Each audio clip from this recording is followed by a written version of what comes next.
नमस्कार, मैं हूं संजय शर्मा। आप देख रहे हैं 4 PM news network. Modi ji का दिल इलू इलू करने लगा है।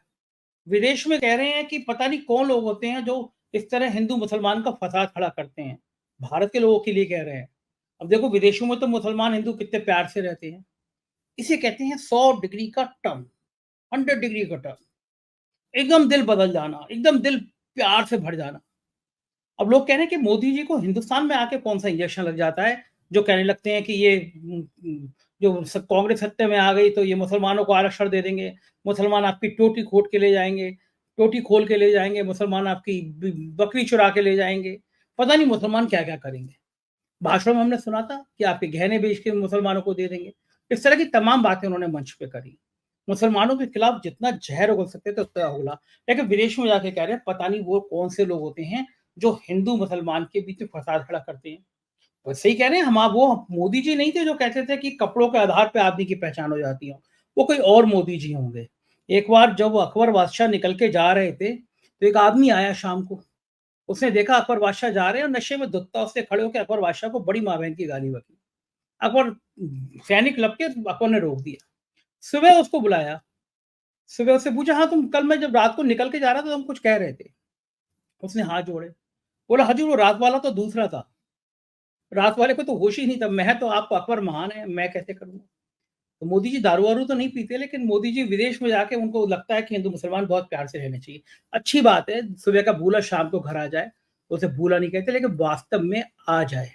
अभय दुबे जी तो इस बात को मानने को तैयार नहीं है। मैंने उनसे बातचीत करी, लेकिन वो मानने को तैयार नहीं है कि वो कह रहे हैं इसमें भी नाटक है। और उन्होंने फिर संघ की और बीजेपी की कस के बैंड बजा दी। उन्होंने इस बात पे भी सवाल उठाया कि किस तरह उत्तर प्रदेश में जाति को देख देख कर एनकाउंटर किए जा रहे हैं।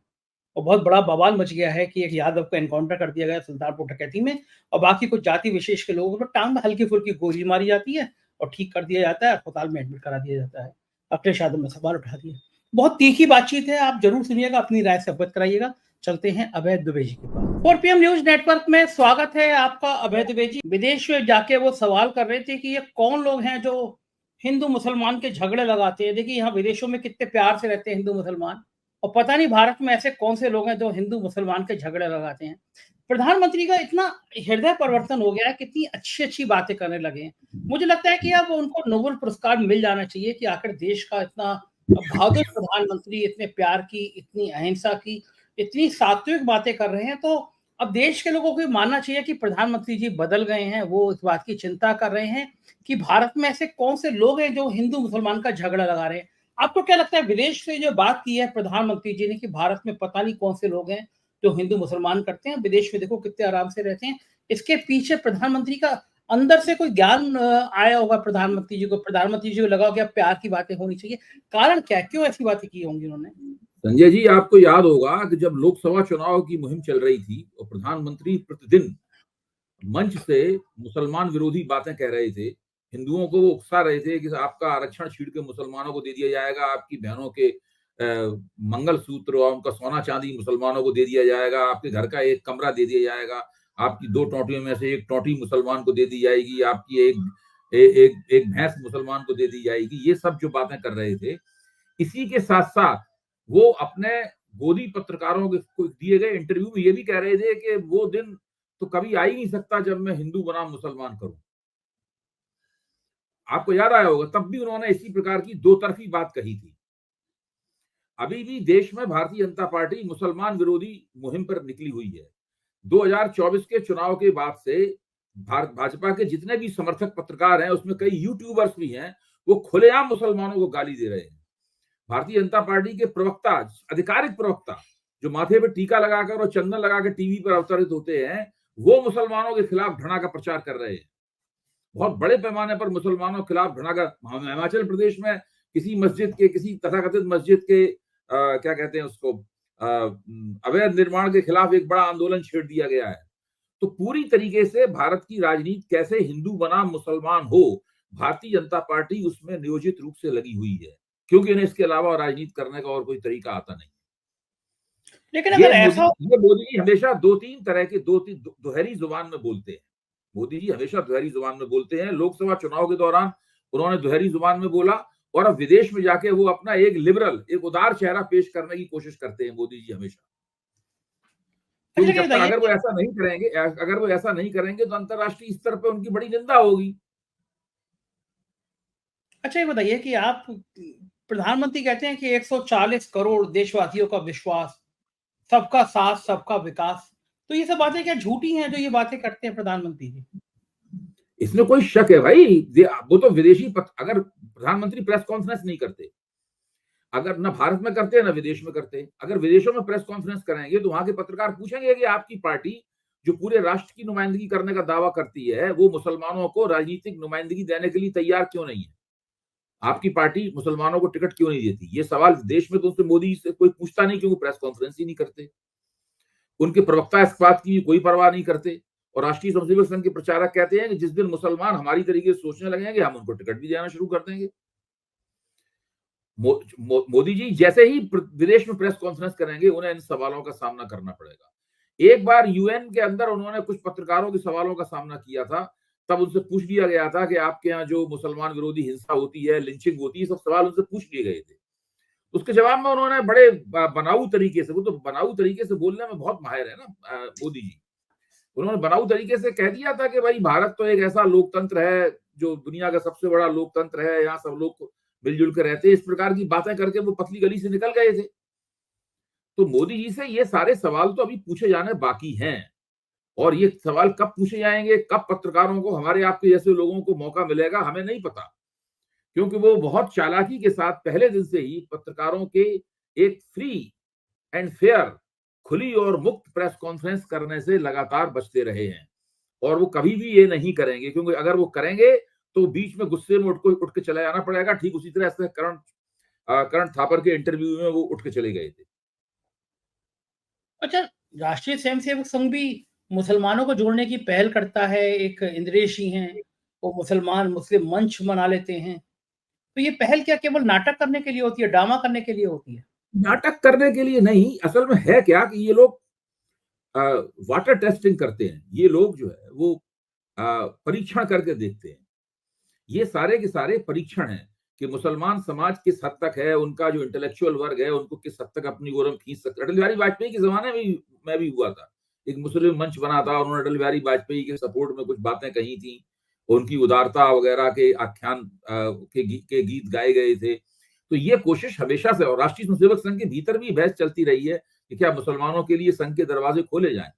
अब आप सोचिए, राष्ट्रीय स्वयंसेवक संघ का पूरा एक शाखा का जो रिचुअल है, आप उसको देखिए, उसमें एक स्वयंसेवक जाता है, सामने भगवा ध्वज लहराया जा रहा है। वो भगवा ध्वज को जाते ही हर स्वयंसेवक को यूं करके प्रणाम करना पड़ता है भगवा ध्वज को। अब ये मुसलमान कैसे करेगा? मुसलमान तो किसी ध्वज को प्रणाम कर नहीं सकता, क्योंकि उसके धर्म में मनाही है ये करना। क्या मुसलमान के लिए आप अपने यहाँ का जो रिचुअल है वो बदलेंगे? आपको ध्यान होगा, जो बादशाह खान थे, सरहदी गांधी, जब वो महात्मा गांधी के आश्रम में रहते थे, आश्रम में गोश्त तो बनता नहीं था, मांसाहार वर्जित था गांधी जी के आश्रम में, तो वो भी शाकाहार करने लगे, तो वो कमजोर होने लगे बादशाह खान। तो गांधी जी ने एक दिन उनसे पूछा कि आप कमजोर क्यों होते जा रहे हैं? तो उन्होंने कुछ इधर उधर की बात कर दी, लेकिन बाद में बताया कि चूंकि ना मांस खाने को नहीं मिल रहा है, चूंकि मांसाहारी है, तो इसलिए ये ठीक से खाना नहीं खा पाते हैं और कमजोर होते जा रहे हैं। तो गांधी जी ने उनके लिए अपवाद निर्धारित किया, उसने कहा बादशाह खान के लिए हमारे आश्रम में मांस बनेगा। ये बहुत बड़ी ऐतिहासिक घटना है। फिर बादशाह खान के लिए अलग से उसकी मांसाहार करने के लिए, उनकी उनके आहार की जरूरतें पूरी करने के लिए बाकायदा मांस पकाया गया उनके आश्रम में, और बादशाह खान ने वो खाना शुरू किया। खान अब्दुल गफ्फार खान है, सरहदी गांधी जो थे, उनको बादशाह खान भी कहा जाता था। तो ये मैं कहता हूं, क्या राष्ट्रीय स्वयंसेवक संघ में इतनी हिम्मत है, जो गांधी जी में अपनी इतनी हिम्मत थी कि वो उनके लिए, मुसलमान स्वयंसेवकों के लिए एक अपवाद कर सकें? भाई मुसलमानों, अगर आप मुगलों की निंदा करें, मुसलमान आक्रमणकारियों की निंदा करें, मुझे नहीं लगता कि बहुत सारे मुसलमानों को इस बात में आपत्ति होगी। ये सब मुसलमान, सारे सामान्य मुसलमान, कोई मुस्लिम आक्रांता थे, आतताई थे, कोई उनके समर्थक थोड़ी ना है। लेकिन आप उनकी वो अपनी धार्मिक जो संहिता है उसको तोड़ के तो राष्ट्रीय स्वयंसेवक नहीं बनेंगे। तो ये बहुत बड़े मसले हैं। आप मुसलमानों को संघ में निमंत्रित करना चाहते हैं, लेकिन उनके लिए आपके पास क्या है? आप भाजपा में मुसलमानों को निमंत्रित करना चाहते हैं, लेकिन उनके लिए आपके पास क्या है? कुछ भी नहीं है इन लोगों के पास उनके लिए। दरअसल जैसे ही इनका कोई राजनीति कमजोर होती है, इनका पहले ही काम होता है कि मुसलमानों को गाली देना शुरू कर दो। अगर दिल्ली में आम आदमी पार्टी को चुनाव हराना है तो मुसलमान विरोधी प्रचार करो। बिहार में अगर महागठबंधन को चुनाव हराना है तो मुसलमान विरोधी, मुसलमान और पाकिस्तान और गद्दारी, ये 3 चीजें उन्होंने जोड़ दी हैं एक साथ। मुसलमान देश की आबादी बढ़ा रहे हैं, मुसलमान पाकिस्तानी एजेंट हैं, मुसलमान जो है वो हर मुसलमान स्लीपर सेल का सदस्य लगता है उन्हें। तो ये सब जो डिस्कोर्स चलाते हैं, ये डिस्कोर्स उस वक्त काम करता है जब विपक्ष की साख गिरी हुई होती है, तब ये डिस्कोर्स काम कर जाता है। उस वक्त डिस्कोर्स ये काम करता है जबकि भाजपा और उसके नेताओं से लोगों को काफी उम्मीद होती है, यानी नए होते हैं, ये इनके भरोसा में लोग भरोसा करते हैं। आज स्थिति क्या है? आज स्थिति ये कि विपक्ष की साख लगातार बढ़ रही है। विपक्ष के हर नेता, मतलब मेरा मानना यह है कि उत्तर प्रदेश में जो अखिलेश की साख है, उतनी साख कभी भी नहीं रही अखिलेश की पूरे राजनीतिक जीवन में। तेजस्वी की जो बिहार में साख है वो कभी भी नहीं रही इतनी ज्यादा साख। राहुल गांधी की सारे देश में जो साख बढ़ी है ऐसी कभी भी नहीं रही। इस वक्त विपक्ष के सारे नेता जो हैं वो उठान पर है। दूसरे, अर्थव्यवस्था का प्रबंधन पूरी तरह बिगड़ गया है। लोग महंगाई और बेरोजगारी के कारण मनी मन बहुत ही नाराज हैं, बहुत गुस्से में हैं। और जिस तरह की मूर्खतापूर्ण बातें ये लोग करते हैं, जेपी नड्डा ने कहा ना कि जो लोग महंगाई बेरोजगारी की बात करते हैं वो अनपढ़ हैं, तो इस प्रकार की जो मूर्खतापूर्ण बातें करते हैं उसकी वजह से उनकी नाराजगी और बढ़ती जा रही है। अगर पीयूष गोयल और जेपी नड्डा वगैरह के बयान ही केवल जनता को सुना दिए जाएं तो केवल इसी में बीजेपी हार जाएगी। ऐसे ऐसे इन लोगों ने बयान दिए हैं महंगाई और बेरोजगारी के सवाल पर, पीयूष गोयल ने और जेपी नड्डा ने। तो जब आपके खिलाफ माहौल है पूरी तरह, और आप फिर ये मुसलमानों के खिलाफ जो घृणा फैलाने का पूरा मामला कारोबार है, ये कारोबार निष्प्रभावी हो जाता है। करने के लिए आप करते रह सकते हैं क्योंकि आपको इस काम में महारत हासिल है, लेकिन इसका राजनीतिक असर नहीं पड़ेगा, और वो नहीं पड़ रहा है इसका राजनीतिक असर। जहां तक यादव को गोली मारने का सवाल है या उनको फर्जी एनकाउंटर दिखाने का सवाल है, आपने जो सवाल पूछा है मुझे तो याद आ जाता है वो समय जबकि मुलायम सिंह जी उत्तर प्रदेश के सबसे बड़े विपक्षी नेता थे, और उत्तर प्रदेश में एक वीपी सिंह मुख्यमंत्री थे उत्तर प्रदेश के। तो उत्तर प्रदेश में फर्जी एनकाउंटरों की एक बाढ़ आई थी पूरी, और उसमें ज्यादातर यादव नौजवानों की हत्या की गई थी। तब मुलायम सिंह ने विपक्ष के नेताओं के साथ मिलकर, वीपी सिंह कांग्रेस के प्रधानमंत्री थे और मुख्यमंत्री थे, एमनेस्टी इंटरनेशनल को एक पत्र लिखा था मुलायम सिंह ने। मैंने मुलायम सिंह जी के ऊपर किताब लिखी है, उसमें उस पत्र का उल्लेख किया है मैंने। तो वो मतलब उस वक्त हालत ये थी कि तमाम यादव नौजवानों को फर्जी मुठभेड़ों में उत्तर प्रदेश में डकैत बताकर या चोर बताकर या अपराधी बताकर उनकी हत्याएं की जा रही थी। लगभग वैसी मुहिम इन लोगों ने अब आदित्यनाथ के नेतृत्व में यहाँ पे चला दी है। इन लोगों को फिर से एमनेस्टी इंटरनेशनल को पत्र लिखना चाहिए। देखिए ये जो हो रहा है, एमनेस्टी इंटरनेशनल को पत्र लिखते ही संयुक्त राष्ट्र में मामला जाएगा और फिर से इन लोगों की बहुत ज्यादा बदनामी होगी। तो ये मसला फर्जी मुठभेड़ें हो रही हैं और उसमें यादवों को मारा जा रहा है, ये मामला बहुत खतरनाक है, बहुत खतरनाक है। इससे भारत की भी बदनामी होगी और मोदी सरकार की बदनामी होना तो बिल्कुल तय है। कल सुल्तानपुर में एक ज्वेलर्स की डकैती पड़ी। उस डकैती में जो थे उसका एक जो अभियुक्त था उसको एनकाउंटर कर दिया गया, वो ठाकुर था। और बाकी क्षमा कीजिएगा, जिसको एनकाउंटर कर दिया गया वो यादव था, मार दिया गया। जिसने सरेंडर किया या जिनकी हल्की फुल्की टांग में गोली लगी वो सब, उनमें से कुछ लोग ठाकुर थे। तो अखिलेश यादव ने बहुत कड़ी प्रतिक्रिया दी। अखिलेश यादव ने कहा कि जाति देखकर मार दिया गया। और क्या बाकी लोग जो थे, 2017 के बाद से आप देखिए, 2017 में भारतीय जनता पार्टी ने एक खुफिया नारा दिया था जो मंच से नहीं लगाया जाता था। 2017 के चुनाव में 3 जात के खिलाफ सब जात, यादव जाटव और मुसलमान। यादव जाटव और मुसलमान के खिलाफ उसका बहिष्कार करो और उसके खिलाफ एक बड़ी हिंदू एकता बनाने में ये कामयाब। कौन से सन में दिया गया था ये? कब की बात है? 2017 के चुनाव में। 2017 के चुनाव में इन्होंने ये नारा दिया था। इसके बाद जो दूसरा 2019 का लोकसभा चुनाव हुआ उसमें भी ये नारा दिया गया, यादवों जाटवों और मुसलमानों को 3 जात के खिलाफ सब जात, ये नारा है। 3 जात कौन है? अहीर, जाटव और मुसलमान। इनका बहिष्कार करो, इनके मुकाबले पूरे हिंदू समाज को एकताबद्ध करो। और चूंकि लोग विपक्ष से नाराज थे तो वो लोग काफी कुछ इस नारे ने काम भी किया। 2017 के चुनाव में ओम प्रकाश राजभर बीजेपी के साथ थे। ओम प्रकाश राजभर घूम घूम के क्या भाषण देते थे आपको याद है? कि मुर्गी कहीं भी नाचे लेकिन उसका अंडा जो है वो चमरोटी में गिरता है। वो बहुजन समाज पार्टी के खिलाफ नारा था। तो ये इस तरह के मुहिम चला के ये लोग चुनाव जीते हैं। इन लोगों का काम ही है किसी एक बिरादरी को अलग करके अलग छांट के उसके चेहरे पे उसको बदनाम करना और उसके खिलाफ जनता की गोलबंदी करना। ये समाजों को बांटने में, जातियों को बांटने में, सब हरियाणा में पूरी राजनीति क्या है इनकी? जाट हिंदू नहीं है। सही बात। पूरे हिंदू समाज, जाट कौन है? हिंदू है। उनसे बड़ा हिंदू कौन है? पूरे हिंदू समाज को 2 हिस्सों में बांट दिया इन्होंने वहां पे। तो सत्ता प्राप्त करने के लिए भारतीय जनता पार्टी किसी भी हद तक जा सकती है, कोई भी घिनौना काम कर सकती है। और ये काम ये लोग बिना, देखिए, कभी भी हरियाणा में खुल के मन से तुरंत नारा देंगे कि हम जाटों के खिलाफ चुनाव लड़ रहे हैं।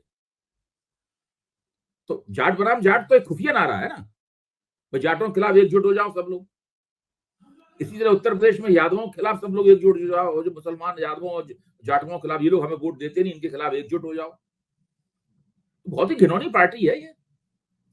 लेकिन मुझे बताइए कि इस समय अखिलेश यादव और योगी आदित्यनाथ के बीच बहुत तीखी तलखी रोज हो रही है।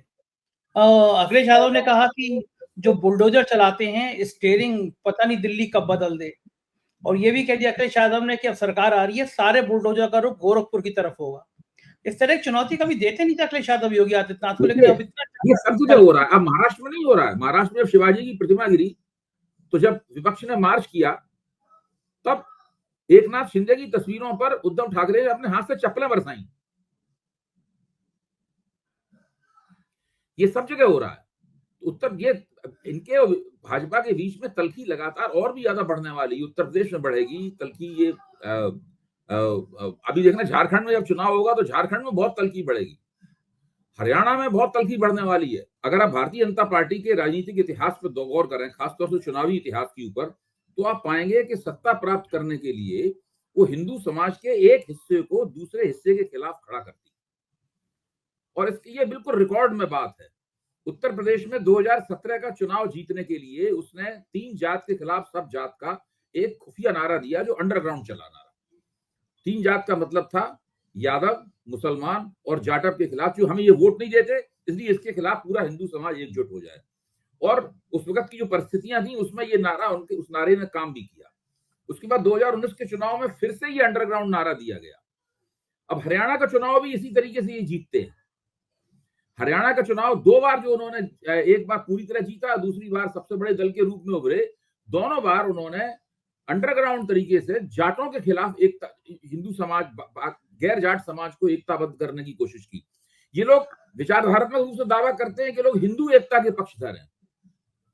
तो आप हिंदू समाज के एक हिस्से को दूसरे हिस्से के खिलाफ क्यों भड़काते हैं? आप उस समाज को भी गोलबंद कीजिए। अगर वो समाज आपके साथ आने से इनकार करता है राजनीतिक रूप से, तो अपने आप को योग्य बनाइए कि वो आपके साथ आए, बजाय इसके उसके उस हिस्से के खिलाफ जिनको वोट नहीं देता उसके खिलाफ ही घृणा फैलाते हैं। तो आरएसएस की निगाह में 2 तरह के हिंदू हो गए। एक वो हिंदू जो कि राष्ट्रीय स्वयंसेवक संघ के साथ में है, और एक वो हिंदू जो कि राष्ट्रीय स्वयंसेवक संघ के साथ आने के लिए तैयार नहीं है। तो ये जो पूरे हिंदू समाज को 2 हिस्सों में बांटने की इनकी जो रणनीति है, ये किन्हीं खास परिस्थितियों में कामयाब हो जाती है, लेकिन हमेशा कामयाब नहीं होती। अब वो कामयाब होने वाला जो दौर था वो चला गया है। अब जो बाकी बचा हुआ दौर है, इसके अंदर कामयाब नहीं हो रही है वो रणनीति।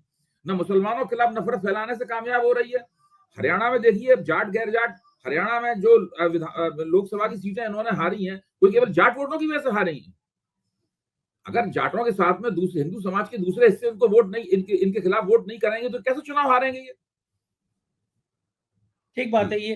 अच्छा, ये माना जाए कि जो यादव और जो जाटव, या फिर जो हिंदू बीजेपी को वोट नहीं देता, आजकल तो सोशल मीडिया पे देख रहे हैं। अगर भारतीय जनता पार्टी के खिलाफ कुछ जरा सा लिख दो तो लोग कहते हैं कि तुम किस बात के हिंदू हो, चले जाओ पाकिस्तान। अरे भाई, मतलब अयोध्या में जब इनका कैंडिडेट हार गया लल्लू सिंह चौहान, तो अयोध्या वासियों को इन लोगों ने, अयोध्या वासी हिंदू नहीं है, कैसी गालियां दी। सोशल मीडिया पे एक आदमी आया मशाल लेके, वो चित्र मैंने खुद मशाल लेके आया, नीचे अयोध्या का नक्शा लगा हुआ, तो उसने फौरन उस नक्शे में आग लगा दी और बहुत जोर से चिल्लाया, ऐसे आतंकवादी लोग करते हरकतें, उस तरह की हरकतें करने लगा वहां पे। ये सीधी हम ऐसे लोगों को जला के खाक कर देंगे जो कि हमारे खिलाफ है। तो ये जो पूरा इनका पूरा जो तरीका है, जो इनकी राजनीति में हिंसा का बड़ा जबरदस्त फुट है। अच्छा, ये जो हिंसा करते हैं, ये इनको समझ नहीं आते कि ये अब बाकी पिछड़ी जातियाँ भी समझ रही हैं कि पिछड़ी जातियों में गैप करो, फूट डालो, राजनीति करो। तो जो लोकसभा चुनाव में हमने देखा, जो अखिलेश यादव का पीडीए का नारा था वो कामयाब हो गया।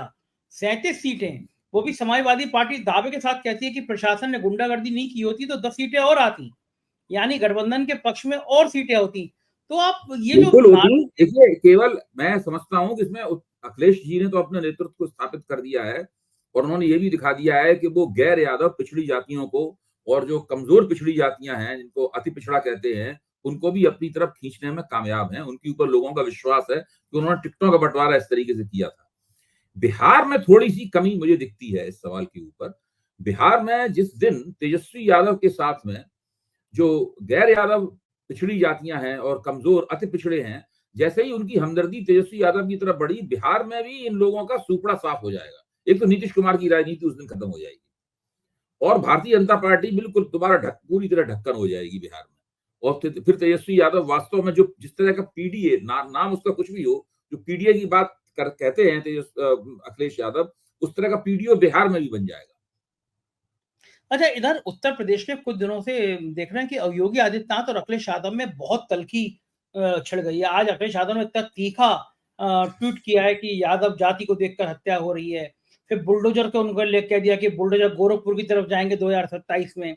योगी आदित्यनाथ ने भी पलट के जवाब दिया कि जो लोग दंगाइयों के सामने नतमस्तक होते थे वो उनको तमीज नहीं है इसकी बुलडोजर चलाने की। खूब दोनों में बात विवाद बढ़ गया है, रोज एक न एक कसके हमले हो देखिए, रहे ये हैं। तल्खी तो और भी बढ़ने वाली है। मेरा मानना यह है कि ये तल्खी और भी बढ़ने वाली है, और आप वो तल्खी केवल उत्तर प्रदेश में नहीं है, ये महाराष्ट्र की तल्खी आप देखिए। शिवाजी के प्रतिमा के गिरने के बाद में वहां पर जो विपक्ष ने जुलूस निकाला, उसमें उद्धव ठाकरे ने, पहली बार मैंने उद्धव ठाकरे को इतना आक्रामक देखा। चप्पल अपने हाथ में लेकर मुख्यमंत्री एकनाथ शिंदे की तस्वीर पे उन्होंने चप्पलें बरसाई। आप सोचिए, अभी उत्तर प्रदेश में ये नौबत तो नहीं आई है कि लोग एक दूसरे की चप्पलें तस्वीर पे बरसाने लगे। सब कुछ होगा। देखिए, राजनीति जिस दौर में पहुंच रही है, उस दौर में कुछ भी हो सकता है, और हम लोगों को किसी भी अनिष्ट की आशंका के लिए भी तैयार रहना चाहिए, क्योंकि जब तल्खी बढ़ेगी तो कुछ भी हो सकता है। और ये मेरा सुझाव ये होगा कि समाजवादी पार्टी की तरफ से इस बात को नहीं कहना चाहिए कि जब हम सत्ता में आएंगे तो हम बदला लेंगे। ये नहीं कहना चाहिए। ये कहने से कुल मिला के आपको दूरगामी दृष्टि से ही नहीं, अल्पकालीन दृष्टि से भी चुनाव में नुकसान होता है। आपको अपनी तरफ से कांग्रेस नहीं कभी की बात करती। आप कांग्रेस से सबक सीखिए। कितना राहुल गांधी के ऊपर, राहुल गांधी ने कभी नहीं कहा कि हम मोदी जी को जेल में डाल देंगे। भाजपा के प्रवक्ता तो रोज कहते हैं कि राहुल गांधी जमानत पे छूटे हुए हैं, तो लेकिन कांग्रेस की तरफ से नहीं कहते। इस मामले में कांग्रेस बहुत कुशल है। सत्ता में आएगी तो जो करना होगा वो करेगी, वो अलग बात है, लेकिन वो मंच पे नहीं इस बात को कहती। ये समाजवादी पार्टी को नहीं। समाजवादी पार्टी के बुलडोजर के सवाल पे कल प्रवक्ता कह रहे थे, मैं भी उस चर्चा में था, तो मुझे नहीं लगता कि ये कहना चाहिए।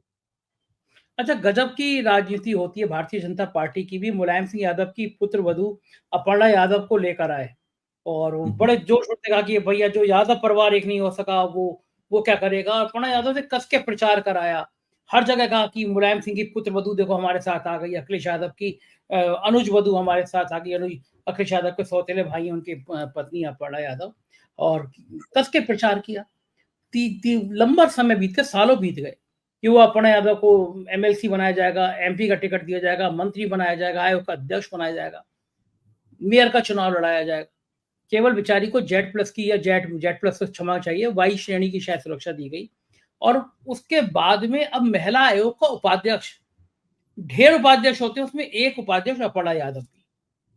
भारतीय जनता पार्टी इनमें बड़ी मजाक उड़ रही है अपर्णा यादव की कि आप मुलायम सिंह के एक इशारे पे लोग मंत्री बन जाया करते थे, उनकी पुत्र वधू होके आप सालों यादव परिवार को ही कोसने के बाद क्या बनी, महिला आयोग की उपाध्यक्ष। शिवपाल यादव चाह रहे हैं कि अपर्णा यादव वापस समाजवादी पार्टी में आ जाए, क्योंकि इस तरह बेइज्जती बहुत हुई। क्यों इस तरह इस्तेमाल करके छोड़ देते हैं भारतीय जनता पार्टी के नेता? देखिए, भारतीय जनता पार्टी में तो इस तरह की पुरानी परंपरा है। वो नेता को चूस लेता है, उसका प्रभाव खत्म हो जाता है और उसके बाद खोखला करके उसको छोड़ देता है। जहां तक अपर्णा यादव का सवाल है, मुझे वो अति महत्वाकांक्षी लगती है। भाई वो ये सारी की सारी बातें तो वो समाजवादी पार्टी के अंदर भी लेके तमाम तरह का राजनीतिक महत्व प्राप्त कर सकती थी, लेकिन बजाय इसके उन्होंने जिस तरह का व्यवहार किया अखिलेश यादव के साथ में, वो काफी कुछ शत्रुतापूर्ण किस्म का व्यवहार था। वो ऐसा कोई व्यवहार नहीं था। अच्छा, अब उनको भाजपा में उनकी उपेक्षा हो रही है, और अगर उनका समाजवादी पार्टी में स्वागत कर लिया गया, उनको हाथों हाथ ले लिया गया, तो उससे भी कोई अच्छा संदेश नहीं जाएगा। मुझे तो लगता है जैसे कांग्रेस के अंदर है, वो राहुल गांधी इस पक्ष में नहीं है कि जो लोग कांग्रेस छोड़ के चले गए उनको हम वापस ले लें। बहुत से लोग लाइन लगाए खड़े होंगे, बैक चैनल बातचीत चल रही होगी आने की, लेकिन राहुल गांधी इस पक्ष में नहीं है। मुझे लगता है अखिलेश जी भी शायद इस पक्ष में नहीं होंगे कि जो लोग छोड़ के चले गए, क्योंकि अगर अपर्णा यादव को आप ले लेंगे तो और भी बहुत से लोग जो छोड़ के चले गए उनको वो भी कहेंगे भाई हमको भी ले लो वापस, हमको भी ले लो अंदर। तो ये ठीक है, अपर्णा यादव को कुछ दिन तक अपने जो किया है उसका हमें सबक भी मिलना चाहिए। हाँ, ठीक बात है, राजनीति में तो ऐसे होता ही है, और उत्तर प्रदेश की राजनीति पे हमारी निगाह रहेगी, हम बातचीत करते रहेंगे। बहुत-बहुत शुक्रिया। थैंक यू, जी। आपने हमसे बात की। Thank you. तो ये थे अभय दुबे जी, कैसी लगी बातचीत ज़रूर बताइएगा। आपकी राय का मुझे इंतज़ार रहेगा। चैनल को जॉइन और सब्सक्राइब करना ना भूलें। शुक्रिया, थैंक यू।